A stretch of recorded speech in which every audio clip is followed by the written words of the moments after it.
ሰላም የተከበራችሁ የዩቲዩብ ቤተሰቦች እንደምን አላችሁ? ሶፍትዌር ኢንጂነር ብርሃን ነጋ ነኝ። ዛሬ እዚህ ፍየል ቤት በሚገኘው የዩኑስ ሚዲያ ስለኔ አጠቃላይ የቴክ ጆርኒ በተመለከተ አንድ ፕሮግራም አሰናድተን ወደ እናንተ ልናቀርብ ተሰይመናል። ፕሮግራሙ በአብዛኛው ጀማሪ ተማሪዎች እንዲሁም ደግሞ ያጫጭር በዚህ ፊልድ ላይ በተለይ በሶፍትዌር ኢንጂነሪንግ ተያያዥ ሙያዎች ላይ ስልጠና ወስዳችሁ ወደ ሙያው ለመግባት እየሞከራችሁ ለምትገኙ ወይም ደግሞ በዚህ ሂደት ላይ ላሉ ወዳጆቻችሁ ይጠቅማል ብዬ ስለማስብ ሼር ብታደርጉላቸው ብታጋሯቸው ይጠቅማል ብዬ አስባለሁ። ከዛ ባሻገር እናንተም የዩቲዩብ ቻናሉን ሰብስክራይብ በማድረግ ቤተሰብ እንድትሆኑ እጠይቃለሁ። እንግዲህ ተመሳሳይ ፕሮግራሞችን እያዘጋጀን ወደ እናንተ መምጣታችንን የምንቀጥል ይሆናል።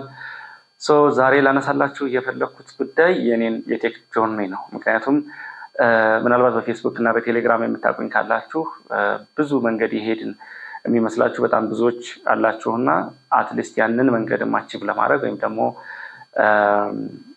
እኔ አሁን የደረስኩበት ደረጃ ለመድረስ ምን ያክል ዋጋ እንደከፈልኩ ከስኬቱ በስተጀርባ ያሉትን ብዙ ውጣ ውረዶች እያወራን አብረን እንቆያለን። የጀመርኩት ወይም ደግሞ ወደዚህ ሙያ ስገባ የመጀመሪያ ትምህርት የተማርኩት ያው በአዳማ ሳይንስና ቴክኖሎጂ ዩኒቨርሲቲ ሶፍትዌር ኢንጂነሪንግ ዲፓርትመንት ነው።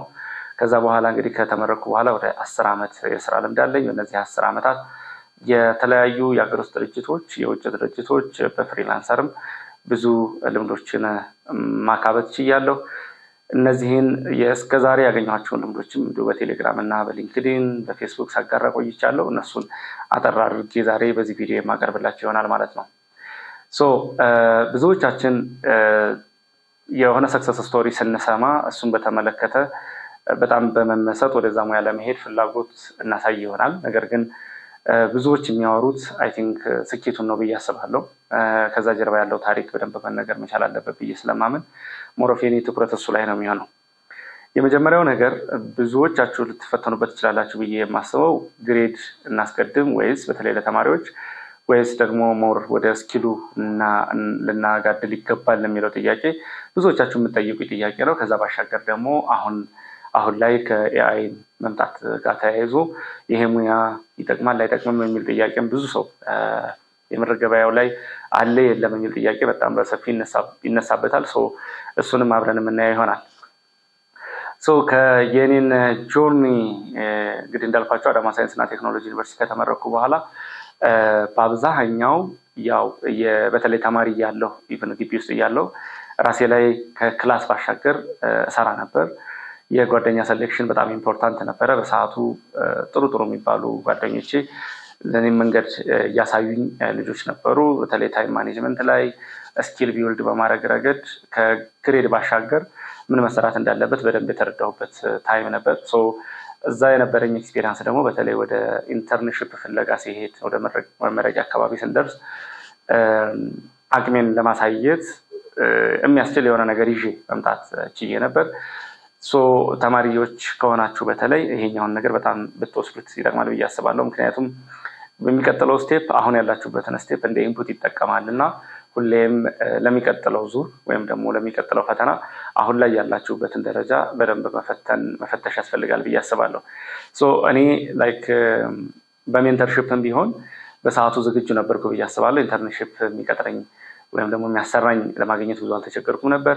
እዛም ከገባው በኋላ ደግሞ በደንብ አቅሜን ማሳየት መቻሌ ስራ ቅጥር ላይ እንዳልቸገር አግዞኛል ማለት ነው። ምክንያቱም ሰዎች አቅማችሁን እስካዩ ድረስ የሚጨምሩት ዋጋ እንዳለ እስከተረዱ ድረስ እነሱ ጋር እንድትቆዩ ጥረት ያደርጋሉ። ኢቭን እናንተ መለመንም መጠየቅም አይጠበቅባችሁ ማለት ነው። ከዛ በኋላ ግን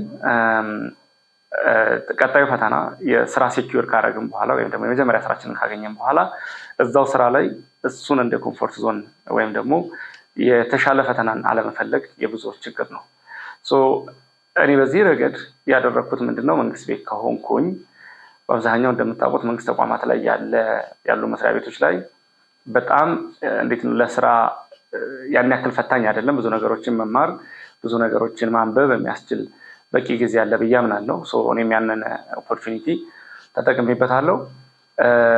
አቅሜን በማጎልበት ረገድ ብዙ እንደሄድ አግዞኛል ማለት ነው። ያንን አቅም ካጎለበኩ በኋላ ደግሞ የተሻለ ኦፖርቹኒቲ መፈለግን የቀጣዩ መዳረሻ ነበር። ከዛ በኋላ ወደ ግል ድርጅቶች በመሄድ ተቀጥሬ መስራት ጀመርኩኝ። ለአጠቃላይ በመንግስትና በአገር ውስጥ ባሉ ድርጅቶች ወደ 4 ዓመት የሚሆን ቆይታ ነበረኝ ማለት ነው። ከዛ በኋላ እንግዲህ በዚህ በሶፍትዌር ኢንጂነሪንግ ኢንዱስትሪ ውስጥ ትልቁ የማንኛውም ባለሙያ ሊኖረው የሚገባው ትልቁ ኳሊቲ ሁሌም ራሱን ተማሪ አድርጎ መቁጠር ነው። ሁሌም ራሱን ተማሪ ያደረገ ሰው ደግሞ ራሱ ላይ መስራቱን ይቀጥላል። ራሱ ላይ የሰራ የመጣ ሰው ደግሞ ሙያዊ አቅሙ እየጎለበተ መሄዱ አይ ቲንክ ሳይታለም የተፈታ ነው ብዬ አምናለሁ። ስለዚህ አቅሜ እየጎለበተ ሲሄድ ደግሞ የውጭ ድርጅቶችንም በፍሪላንሲንግም መስራት ጀመርኩ ማለት ነው። ከዛ በኋላ ፋይበር ላይ ጥሩ ፍሪላንሰር ነበርኩ። ደን ወደ ውጭ ድርጅቶች መመልከት ጀመርኩኝ ማለት ነው።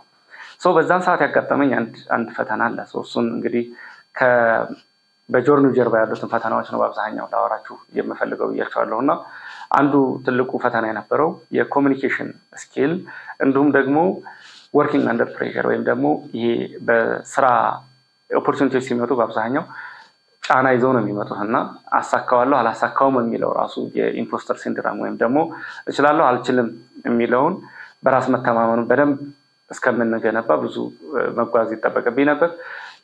እሱ ላይ በጣም ጠንክሬ ሰራው። በኋላም በካናዳ፣ አሜሪካ፣ ሮማኒያ፣ ሳይፕረስ አሁንም ሳይፕረስ ሰራለሁ። በነገራችን ላይ ብዙ ሀገራትን ማዳረስ ቻልኩኝ ማለት ነው። እንደ ፍሪላንሰር ደግሞ እንደ ህንድ፣ ዱባይ፣ ሩሲያ፣ እንግሊዝ በጣም ብዙ ሀገራትን አዳርሻለሁ። በዚህ ሂደት ውስጥ ግን እንዳልኳችሁ ትልቁ ፈተና የነበረው ኮሚኒኬሽን ነው። ኮሚኒኬሽን ስኪል መነጋገር መቻል ብቻ አይደለም። በነገራችን ላይ ብዙ ሰው ኮሚኒኬሽን ስኪል ሲባል የእንግሊዝኛ ችሎታ አድርጎ ብቻ የሚያስበው ብዙ ነው ብዬ አስባለሁ። ምክንያቱም እንደ ፍሪላንሰር ወይም ደግሞ እንደ ባለሙያ ራሴን ስሸጥ ወይም ደግሞ ሙያዬን ስሸጥ ዲል የማድረግ አቅም ያስፈልጋል። ከከስተመሮች ስራውን እንዲሰጡን ዋጋ ዝቅ አድርገን መናገር ሊኖር ይችላል። ዝቅ አድርገን ዋጋ በመናገራችን ደግሞ ከስተመሮቹ ዋጋውን በዝቅተኛ ዋጋ እንድንሰራላቸው ካሳመኑም በኋላ ስቲል ታይሙ ላይ ኔጎሽት ሊያደርጉ ወይም ደግሞ ጊዜ ከተባለው ጊዜ የተወሰነ ጊዜ ጨምረን ለመስራት ብንሞክር ስቲል they will not be happy። ምክንያቱም መጀመሪያ ወደ ውድድሩ ስንገባ በተባለው ቀን አደርሳለሁ ብለን ስለገባን በዛው ልክ ደግሞ የሚገባንን ገንዘብ ስራውን ማግኘት ስላለብን ብቻ በቅናሽ ገብተን ራሳችንን ፕሬሸር ውስጥ ልናስገባና እዛ ሲቹዌሽን ውስጥ ልናገኝ የምንችልባቸው አጋጣሚዎች በጣም ብዙ ናቸው። እኔም በተለይ እንደ ፍሪላንሰር ስሰራ በአብዛኛው የተፈተንኩበት ትልቁ ፈተና ይሄ ነው። በተለይ ዋጋ ማውጣት ለተሰጠኝ ስራ የሚገባውን ዋጋ መስጠት ትልቁ ፈተና ነበረ። ከዛ በኋላ ግን ያው በሂደት እንግዲህ 3-4 ቪዲዮዎች ወይም ደግሞ 3-4 ኮንተንቶችን ከሰራን በኋላ ወይም ደግሞ 3-4 ስራዎችን ከሰራን በኋላ የበለጠ በራስ መተማመናችን እየጨመረ እያደገ መምጣቱ የማይቀር ነው። ከስተታችን እንማራለን። ያገኘነው ደግሞ መልካም ነገር ካለ እሱንም እያስቀጠልን መሄዳችን ስለማይቀር አቅምም እየጎለበተ እኛ ሙያዎችን እየፈለግን ፍጥነታችንም እየጨመረ አንደር ፕሬሸር ሲሆን በተለይ እንዴት ነው የመስራት ዴሊቨሪ ማድረግ አቅማችን ላስት ሚኒት ላይ ስፕሪንት አድርገን የመውጣት አቅማችን እየጨመረ ይመጣል። ያለፈው ስህተት ደግሞ ለሚቀጥለው ስራ የሚሰጠን ግብአት አለ፣ የሚሰጠን ትምህርት አለ። እሱን እያሳደግን በሄድን ቁጥር አቅማችን እየጠነከረ እያደገ ይመጣል ማለት ነው። ስለዚህ የኔም ታሪክ ከዚህ የተለየ አይደለም። ስለዚህ አንዱ ትልቁ ፈተና የሶፍት ስኪል በተለይ የኮሚኒኬሽን ንግግሩን ከመቻል ባሻገር ከስተመሮች ጋር ዲል አድርጎ የሚገባንን ዋጋ ማግኘት ወይም ደግሞ የሚገባንን ዋጋ እንዲከፍል ማድረግ መቻል እጅግ በጣም ፈታኝና ከባዱ ነገር ነው ብዬ አስባለሁ። ቀድሜ የነሳሁት አንድ የኢምፖስተር ሲንድሮም የሚባለው ወይም ደግሞ እንግዲህ ፊልዱ ኮንቲኒየስ ትምህርት ይፈልጋል ብያቸዋለሁ ቅድም። የሱ ምክንያት እየተማርን በሄድን ቁጥር ስቲል የማናውቀው ሌላ ሌየር አለ። ለምሳሌ አንድ ሶፍትዌር ኢንጂነር ፍሮንት ኤንድ ዴቨሎፐር ቢሆን ከዛ በኋላ ከፍሮንት ኤንድ ዴቨሎፐርነት ወደ ፉል ስታክ ለመምጣት ሲሞክር ሌላ ተጨማሪ መማር ያለበት ነገር አለ። ፉል ስታክ ከሆነ በኋላ ደግሞ የዴቨሎፕስ ኦፕሬሽኑን ወይም ደግሞ ይሄ ዲፕሎይመንቱን አውቶሜሽን ስራዎችን መስራት እንዲችል ኤክስፔክት ይደረጋል። ከዛ እያደገ ሲሄድ ደግሞ ታስኮችን ተቀብሎ ዴሊቨር ከማድረግ ባሻገር ራሱ የሊደርሺፕ ኳሊቲ እንዲኖረው ኤክስፔክት ይደረጋል። ይሄ ሊደርሺፕ ኳሊቲ የሚባለው ምንድነው? በተለይ ከሌሎች የስራ አጋሮቻችን ጋር እንዴት አድርገን ነው ተቀናጅተን በደንብ ለምንሰራለት ተቋም ወይም ለምንሰራለት አካል ተገቢ ጥራቱን የጠበቀ ስራ በተባለው ሰዓት ማድረስ የምንችልበት መንገድ የትኛው ነው? ወይም ደግሞ እኛ ቻሌንጅ በተደረግንባቸው አጋጣሚዎች ከሌሎች እንዴት ነው እርዳታ ማግኘት የምንችለው? ሌሎች በተቸገሩበት አጋጣሚ ሌሎችን እንዴት ነው መርዳት የምንችለው? የስራ ባልደረቦቻችን የሚለው በጣም ኢምፖርታንት ነገር ነው። ስለዚህ እያደግን በሄድን ቁጥር ተያይዘው የሚመጡ የኃላፊነቶች መደራረብ ይኖራል። እነዛን ኃላፊነቶች ደግሞ በተገቢው ሁኔታ ለመወጣት ሁሌ መማርን ይጠይቃል ማለት ነው። ኦኬ አሁን ተማርን ብለን እናስብ እና ኃላፊነቱን መውሰድ እንችላለን ወይም ደግሞ አም ሊደር ብለን አሰብን እንበል። በዛ ሂደት ውስጥ የሚጠበቁብን ነገሮች በጣም ብዙ ናቸው። ምክንያቱም ከዚህ በፊት ኤክስፒሪየንስ አድርገናቸው ማናቃቸው ነገሮች ስለሆኑ አንድን ዴቨሎፐር ሄጄ ላግዝህ ብለው እኔ ካንተ አንሳለሁ በምን አንሳለሁ ብሎ ሊጠይቀኝ ሊያስብ ይችላል፣ ልናስብ እንችላለን በዛ አጋጣሚ። ምክንያቱም አንዳንድ ሰው ልርዳህ ስንለው ካንተ የተሻልኩ ነኝ ብለን የምናስብ የሚመስላቸው አሉ። በተመሳሳይ ደግሞ መረዳዳት በጣም ኢምፖርታንት ነው። አፍተር ኦል ቲም ነን፣ እንደ ቲም ነው ዴሊቨር የምናደርገው። ሰክሰሳችን የሚለካው እንደ ቲም ነው። ኢንዲቪዥዋል የኔ ቀድሞ መጨረስ ወይም ደግሞ የተሻለ ስራ መስራት ብቻውን ዋጋ የለውም። ስለዚህ መተባበር አለብኝ ብሎ የሚያስብ ደግሞ በዛው ልክ ባለሙያ ሊኖር ይችላል። ከተለያየ ሰው ጋር ስንሰራ ሁሌም የተለያየ ባህሪ ስለሚኖር ከዛ ኢኮሲስተም ጋር ራሳችንን አዛምድን። በተለይ ደግሞ ኔጌቲቭ የሆኑ ኮሜንቶች ሊመጡ ይችላሉ በሂደት ውስጥ። ወይም እንበልና የጻፍነው ኮድ በጣም ጥሩ እንደሆነ ወይም እንደሚሰራ እርግጠኛ ሆነን እንኳን ለቲም ሊደሩ አሳልፈን ሪቪው አድርግልኝ ብለን ስንሰጥ የኔም ኮድ እሱ ሲያየው ወይም ደግሞ የኔ ኮድ በሱ አይን የሚኖረው ዋጋ ምን ያክል ነው ብለን መጨነቃችን አይቀርም። አይ ቲንክ ብዙዎቻችሁ በተለይ በዚህ ሙያ ላይ ያላችሁ ይህንን በደንብ የምትረዱት ነገር ነው ብዬ አስባለሁ። እኔም ከእናንተ የተለየው አልነበርኩም። የጻፍኩት ኮድ በሌላ ሰው አይን ሲታይ ምን ያክል መጥፎ ሊሆን እንደሚችል ያሰብኩባቸው አጋጣሚዎች አሉ። ምክንያቱም ሁሌም there is the best way of doing አይደል? ማንም ሰው የኔ ፐርፌክት ነው የሚለው ነገር የለም። ሰዎች በተለያየ መንገድ ይሰራሉ፣ የሁላችንም ይሰራል። ነገር ግን ከኤክስፒሪየንስ ደግሞ የነሱ የተሻለ ሊሆን የሚችልባቸው እድሎች እንዳሉ ይታወቃል። ምን አይነት ኮሜንት ይሰጠኝ ይሆን ብላችሁ እንኳን ማሰባችሁ ስለማይቀር በዛ ሂደት ውስጥ የሚፈጠር በራስ አለመተማመን ይኖራል። ይሄ ኖርማል ነው። በዚህ ሲቹዌሽን ውስጥ ያላችሁ ኖርማል ነው። ለተወሰነ ጊዜ ሰፈር ልታደርጉ ትችላላችሁ፣ ግን ያው ከሆነ ጊዜ በኋላ እሱም እንደማንኛውም ፈተና ማለፉ አይቀርም። በዛ ሂደት ውስጥ በመደናገጥ ወደ ኋላ ልትሉ አይገባም ብዬ አስባለሁ። አስባለሁም ብቻ ሳይሆን አክቹዋሊ ወደ ኋላ ልትሉ አይገባም ቶታሊ በዚህ ጉዳይ ማለት ነው። ቢኮዝ ማንኛውንም ፈተና ለማሸነፍ መግጠም ያስፈልጋል። ለዛ ደግሞ ይሄ የሞንስተር ሜንታሊቲ ቢውልድ ማድረግ ያስፈልጋል። አይ ነው የኔ ስራ ፐርፌክት አይደለም፣ ግን ይሰራል፣ አትሊስት ይሰራል። እስከሰራ ድረስ ማስረዳት እስከቻልኩ ድረስ ጀስቲፋይ ማድረግ እስከቻልኩ ድረስ በዚህ ምክንያት የሰራሁት ለዚህ ነው ብዬ መመለስ እስከቻልኩ ድረስ አይ ቲንክ ዳትስ ኦኬ። ለእናንተም ቢሆን በዚሁ መንገድ የተቃኘ መሆን አለባችሁ ብዬ አስባለሁ፣ የእናንተ ማረዳድ። ከዛ በኋላ ግን ኮመንቶች ሲመጡ ፖዚቲቭሊ መረዳት ያስፈልጋል። እንዳልኳችሁ ቅድም ሰዎች የተለያየ አረዳድ ስላላቸው የእናንተ ስራ ጥሩ አይደለም፣ ቶታሊ ጥሩ አይደለም ልትባሉ የምትችሉበት እድል ሁላ ሊኖር ይችላል። በዛ ሂደት ውስጥ ግን ራሳችሁን በቃ እኔ አልችልም ወይም ደግሞ እኔ ጥሩ ኢንጂነር አይደለሁም ብላችሁ ማሰብ የለባችሁም። ይሄ ማንኛውም ሶፍትዌር ኢንጂነር ያለፈበት መንገድ ነው ብዬ አስባለሁ። አትሊስት አይ ነው የተወሰኑ የኔም ጋር አብረው ያደጉ እኔ ጋር ሲሰሩ የነበሩ ልጆች አሉ። ከነሱ የተማርኩትም ተመሳሳይ ነገር ስለሆነ ማለት ነው። ሞመንቶች አሉ ሁሌም። እነዛ ሞመንቶች ወደኋላ የቀረን ከሌሎች ወደኋላ የቀረን እንዲመስለን የሚያደርጉ ሞመንቶች አሉ። እነሱ ምናልባትም ኤቭሪ ዊክ ኤቭሪ ዴይም ሊመጡ ይችላሉ፣ ኤቭሪ ሃወርም ሊመጡ ይችላሉ።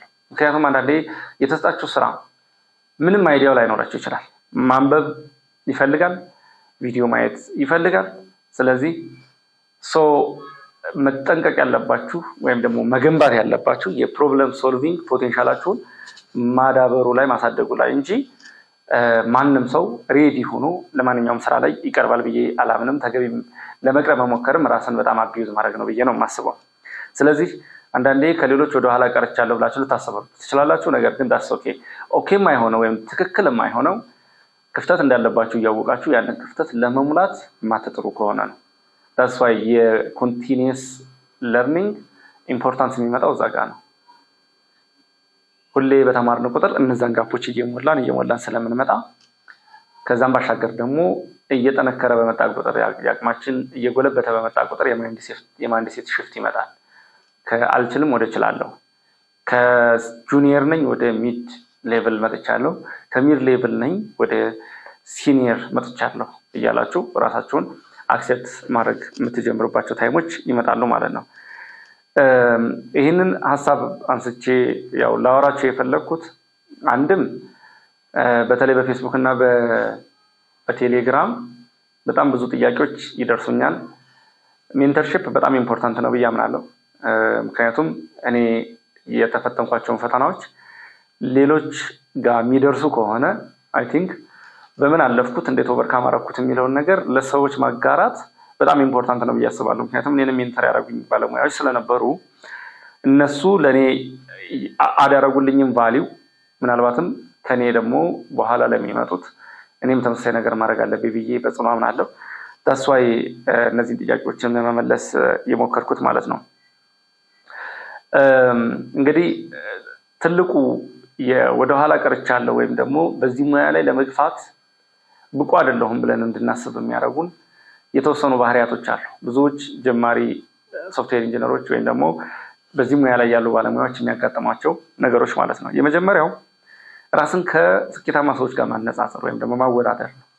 ይሄ በጣም ልትተውት የሚገባ ወይም ደግሞ ቶታሊ አቮይድ ልታደርጉት የሚገባ ነገር ነው። ማንም ሰው የራሱ የሆነ ዛሬ አለ፣ የራሱ የሆነ ነገር አለው፣ የራሱ የሆነ ትላንት ነበረው። ስለዚህ ሰዎች ዛሬ ላይ ሆነው ስታዩዋቸው እናንተ ደግሞ ከኋላ ከሆናችሁ ምናልባት እንደ ምሳሌ የምታዩዋቸው ከፊት ስለሆነ ብዙ ዋጋ ከፍለው ነው እዛ ቦታ የደረሱት። እናንተ ገና ዋጋ መክፈል እየጀመራችሁ ነው። ስለዚህ ኮምፓሪዥኑ ቶታሊ ተገቢም አይደለም። መሆን ያለበት አሁን ያላችሁበት ሌቭል ላይ አንድ ስቴፕ ለመራመድ ምንድነው መጨመር ያለብኝ፣ ራሴ ላይ መጨመር ያለብኝ ነገር ምንድነው የሚለው ነው መታሰብ መቻል ያለበት። በስራ ውስጥ ለምሳሌ ኮዲንግ ላይ በጣም ጎበዝ ናችሁ ወይም ደግሞ ፕሮብለም ሶልቪንግ ስኪላችሁ በጣም ጥሩ ሆኖ ኮሚኒኬሽናችሁ ጥሩ ካልሆነ ኮሚኒኬሽናችሁ ላይ ነው መስራት ያለባችሁ። ቢኮዝ ያ ኮሚኒኬሽን የሆነ ታይም ላይ በጣም ክሪቲካሊ ችግር ሊፈጥርባችሁ እንደሚችል መታሰብ መቻል አለበት። ያችን ክፍተት በሞላችሁ ሞመንት አሁን አንድ ስቴፕ ወደፊት ተራምዳችኋል ማለት ነው። ከዛ በኋላ ደግሞ የበለጠ የማይንድ ሴት ሽፍቱ እያደገ አይ በቃ ፊውቸር አለኝ ማለት ነው፣ እዚህ እንትን ላይ መቆየት እችላለሁ ወይም ደግሞ ነገሮችን ያሰብኳቸው ነገሮች አቺቭ ማድረግ እችላለሁ ማለት ነው ወደሚለው እየመጣችሁ እያደጋችሁ የምትሄዱበት መንገድ ይከፈታል ማለት ነው። እንግዲህ በዛ ሂደት ውስጥ በአብዛኛው ብዙዎቻችንን የሚፈትነን የሰልፍ ዳውት ወይም ደግሞ በራስ አለመተማመን ወይም ደግሞ የኮንፊደንስ መውረዱ በተመሳሳይ እየተፈታ ይሄድና መጨረሻ ላይ የምትፈልጉትን አይነት ባለሙያ መሆን የምትችሉበት ታይም ይመጣል ማለት ነው። ሌላው እንግዲህ እንደ ኢፈርት ነው መጨረሻ ላይ የምናገኘው ነገር እንደ ኢፈርታችን እንደ ደከምነው እንደ ተጓዝነው ርቀት ስለሆነ ስኬቶቻችን የሁላችንም እኩል ሊሆን አይችልም። አንዳንዱ ሞር ባላንስድ የሆነ ላይፍ ስታብሊሽ አድርጎ ልታዩት ትችላላችሁ።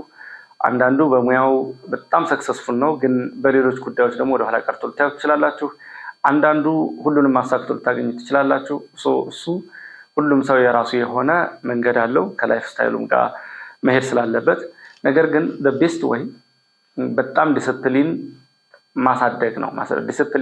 ዲሲፕሊን ወይም ደግሞ የስነ ምግባራችንን እንደ ባለሙያ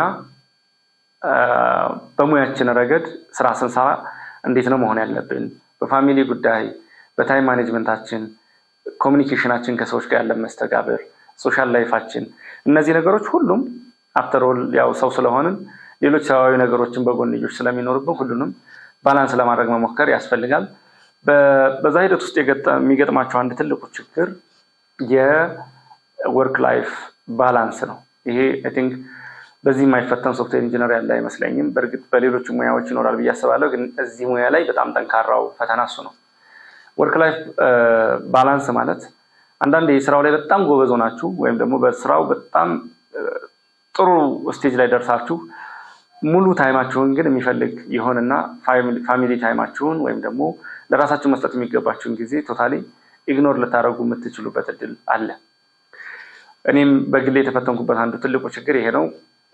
ቲዮሬቲካሊ ወርክ ላይፍ ባላንስ አንደርስታንድ አደርገዋለሁ፣ ግን ፕራክቲካሊ አፕላይ ማድረግ በጣም ከባድ ነው። ምናልባት ይሄ ቪዲዮ እዚህ በዩኑስ ሚዲያ ስቱዲዮ ተገኝቼ ቀረጽኩ ያለሁት እሁድ ቀን ነው። I was supposed to take a rest አይደል? ዛሬ ዊኬንድ ነው፣ ማረፍ ኤክስፔክት የሚደረግ ነገር ነበር። ባላንስ ማድረግ በጣም ከባድ ነው። ስቲል ቻሌንጅ የሚያደርገኝ አንዱ ነገር ይሄ ነው። እንግዲህ ስለ ኮሚኒኬሽን ቻሌንጅ አወራን፣ ስለ ኢምፖስተር ሲንድሮም ወይም ደግሞ ወደ ኋላ ቀርቻለሁ ብሎ ማሰብ፣ ሰልፍ ዳውት፣ በራስ አለመተማመን፣ ስቲል ዴሊቨሪ እያደረጋችሁ አሁንም በቂ አይደለሁም፣ የሚቀጥለውን ስቴፕ ስትመለከቱ እስኪ እንዲህ አይነት ሚስተር ወይም ደግሞ ካምፓኒ ኤክስ የሚባል ካምፓኒ ላይ ሄጄ ለመስራት ምናልባት በእነሱ ስታንዳርድ የሆነ አቅም የለኝም ብሎ ማሰብ፣ እነዚህ ነገሮች አሰብን። ስለ ታይም ማኔጅመንት አወራን፣ ስለ ወርክ ላይፍ ባላንስ አወራን። እነዚህ በጣም ክሪቲካል የሚባሉ ፈተናዎች ናቸው። እኔም ኦልሞስት በሁሉም ተፈትኛለሁ። ወደ ኢንዱስትሪው ስገባ መጀመሪያ አካባቢ ላይ በራስ መተማመኔን በጣም መስራት ነበረብኝ። በተለይ ገጠር ያደጋቸው እንደኔ እዚህ አዲስ አበባ ላይፍ ሴትል ማድረግም ብዙ ፈታኝ ነገር አለው። ግን አፍተር ኦል መታሰብ መቻል ያለበት ብዬ የማስበው አንደኛ የመጣነው መንገድ ሁሌም ከፊት ለፊት ካለው የበለጠውን ፈተና ያለፍንበት ነው ብዬ አስባለሁ። ምክንያቱም 12 ዓመት ተምሮ ከዛ ዩኒቨርሲቲ ቆይቶ በጣም ብዙ ላይፍ እናሳልፋለን። በተለይ ገጠር ለምናድግ ልጆች ብዙ ፈተና አለው ብዬ አስባለሁ። ከቤተሰብ ርቆ መሄድ፣ የስንቅ ተማሪ ሆኖ መታሸት፣ በጣም ብዙ ውጣ ውረዶች አሉ። ትራንስፖርት የሌለበት በጣም ብዙ የእግር መንገድ፣ ብዙ ፈተናዎች አሉና ያለፍናቸው ፈተናዎች ግን ወደፊት ካሉት የበለጡ ነበሩ። ስለዚህ እነሱን ካለፍን የሚቀጥለው የበለጠ የድካማችንን ፍሬ የበለጠ አጣፍጠን የምንበላበት ወይም ደግሞ ለእኛ እዚህ ቦታ እስከምንደርስ ዋጋ የከፈሉትን በርካታ በዙሪያችን ያሉ ቤተሰቦቻችን፣ ጓደኞቻችን፣ ወዳጆቻችንን ዙረን የምንከስበት ስለሆነ እዛ ላይ በጣም ጠንክረን መስራት አለብን ብዬ አስባለሁ። እንግዲህ ለዚህ ትልቁ ነገር ሜንታሊቲያችን ወይም ደግሞ የዊኒንግ ሜንታሊቲ ለትናንሽ ፈተናዎች እጅ አለመስጠትን በደንብ መልመድ መቻል አለብን ብዬ አስባለሁ። ምክንያቱም አንድ ተማሪ ከዩኒቨርሲቲ ከተመረቀ በኋላ እንደ ምርት ነው የሚቆጠረው። ከዛ በኋላ እንደ ምርት ሙያውን ሸጦ የደከመበትን ፍሬ የሚበላበት ታይም ስለሆነ በዛ ሰዓት ራሱን በደንብ መከሸን አለበት ብዬ አስባለሁ። ሁሌም ማነሳት አንዲት ምሳሌ አለች እዚህ ጋር። ለምሳሌ አንድ የቡና ማሳ ያለው አንድ ገበሬ ብትወስዱ ቡናውን ከማሳው መሸጥ ይችላል። ቡናውን ሰብስቦ ለቅሞ የተለቀመውን ዳይሬክትሊ መሸጥ ይችላል። ተፈትጎ አስፈትጎ መሸጥ ይችላል። ግን የቡናውን ከማሳው ላይ ቀጥታ መሸጥና ቡናውን እስከ መጨረሻው ሰርቶ ወይም ደግሞ ተቆልቶ የሚሸጥ ከሆነ ብዙ ፕሮሰስ ስለተደረገ ዋጋው በዛው ልክ እየጨመረ መሄዱ አይቀርም። የሰው ልጅም በተመሳሳይ በአንድ ሙያ ይመረቃል። በዛ ሙያው ግን ታይትሉን ነው መጀመሪያ የሚያገኘው። ከዛ በኋላ ግን የበለጠ እየጠራ መሄድ አለበት ማለት ነው። የሆነን ነገር የሆነ ሙያን ስፔሻላይዝ ማድረግና በተቻለ አቅም ሙያው ሊያድግ እስከቻለ ድረስ ወይም ደግሞ አቅሙ አሁንም የሚሞላ ክፍተት እስካለው ድረስ እየተሞላ እያደገ ዋጋው ልክ በዛው ልክ እየጨመረ መሄድ መቻል አለበት። በዛ መንገድ የምንሄድ ከሆነ ምናልባትም የራሳችንን ጥያቄ ብቻ ሳይሆን የወላጆቻችንን በዙሪያችን ያሉትን የወደፊት ልጆቻችንንም ጥያቄ መመለስ የሚያስችል አቅም እንድንገነባ ያደርገናል ብዬ አስባለሁ። የኔም ከዚህ የተለየ አይደለም። በአጠቃላይ ትልቁ ፈተና ራስን ማሳመን መቻል ነው። ፈተናዎች ይመጣሉ፣ ፈተናዎች ይሄዳሉ። ካለፉ በኋላ ግን ምናልባትም ለዚህ ፈተና ነበር እንደ ያን ያክል ሲጨነቅ የነበርኩት ብለን እስክናስብ ድረስ ቀላል የነበሩ ፈተናዎች ምን ያክል ጭንቅላታችንን ይዘውን ወደፊት እንዳንሄድ ሲያደርጉን እንደነበረ በቀላሉ የምንረዳበት ታይም ይመጣል። ስለዚህ በአጠቃላይ የኔ የቴክ ጆርኒ ቻሌንጆች እነዚህ ናቸው። እንግዲህ እነዚህም ፈተናዎች ካለፍኩ በኋላ ግን ምናልባት የኔን ቪዲዮዎች ከዚህ በፊት አይታችሁ ማታውቁ ከሆነ የመጀመሪያ 2 ዓመታት በፌደራል ፖሊስ ኮሚሽን ከዛ በኋላ በኤልቲ አይሲቲ ሶሉሽንስ እና በከስተር ኮምፒውቲንግ እንደዚሁ ለ2 ዓመት ከዛ በኋላ ደግሞ አሜሪካ በሚገኘው የኤክሰለረንስ ሶሉሽንስ በእነሱ ስር ደግሞ ሆኜ ካናዳ ለሚገኘው ኢንጌጅ ቱ ኤክሴል አመት ከ6 ወር እንደዚሁ አሜሪካ ለሚገኘው ሌላ የሴኩሪቲ ፋይናንስ ለሚባል ካምፓኒ ወደ 6 ወር አሜሪካን ካር ሴንተር ለሚባል ሌላ ድርጅት እንደዚሁ ኦልሞስት ወደ 1 ዓመት የሚጠጋ መስራት ይያለው። ከዛ በኋላ ሮማኒያ አሁን ደግሞ ላለፉት 3 ዓመታት በሳይፕረስ በሚገኘው የኤግዜሊያ ቴክኖሎጂስ በዴቨሎፐርነት እየሰራሁ እገኛለሁ።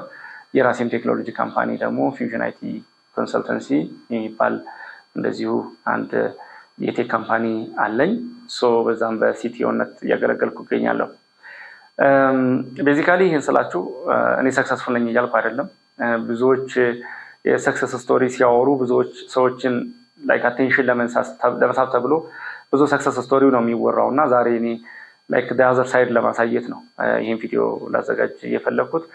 የተወሰነ ምናልባትም በእናንተ ኬሪየር ውስጥ አንድ ነጥብ አግኝታችሁበታል ብዬ አስባለሁ። ምናልባት ቪዲዮዎችን በቀጣይም መስራታችን ስለማይቀር ሌሎች ጥያቄዎች አብረው ቢነሱ ብላችሁ የምታስቧቸው ካላችሁ ኮሜንት ላይ ብታሳውቁኝ ደስ ይለኛል። የዛሬው ፕሮግራማችን ግን በዚሁ ተጠናቋል። አመሰግናለሁ። ቻናሉን ሰብስክራይብ በማድረግ ቤተሰብ ይሁኑ። አመሰግናለሁ።